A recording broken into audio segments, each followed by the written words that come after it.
সকাল সকাল রান্নার তোড়জোড় শুরু করে দিয়েছি, কেন জানো? বলছি। দেখো, ক্ষীর জল দেওয়া হয়ে গেছে, পিঠের গোলা গুলে রেখেছি।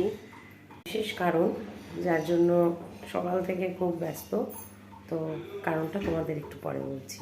তো আজকে একটা বিশেষ দিন। আমার এক বান্ধবী আসছে নাগপুর থেকে। প্রায় 8 বছর পর আমাদের দেখা হবে। কলেজের ফ্রেন্ডসরাও আরও বাকিরা আসছে, তো সেই জন্যই সকাল থেকে রান্নার তোড়জোড়।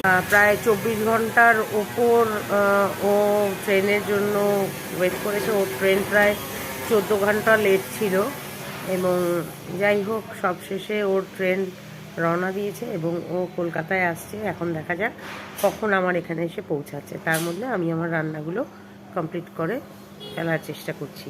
এখন চলছে পাটিসাপটা, বেগুন ভাজা হবে, মাছ করবো কপি দিয়ে। কটা বাজে একটু দেখো, বিকেল 5টা বাজে। এখনো গেস্টদের আসার পাত্তা নেই।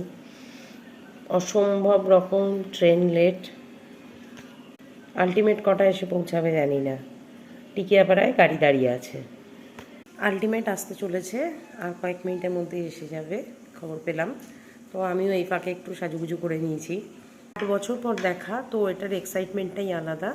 তো চলো তোমরা আমাদের সঙ্গে থাকো, কি কি আমরা মজা করছি তোমাদের সবটাই দেখাবো। আছে আলটিমেটলি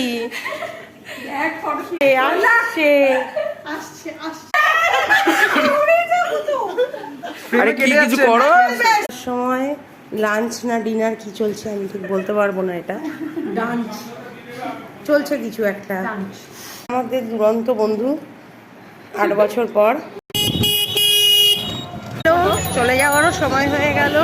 ওরা চলে যাচ্ছে, দেখো। মানে এখানে আবার কত বছর পর দেখা হবে জানি না। আজকের মতো টাটা টাটা টাটা।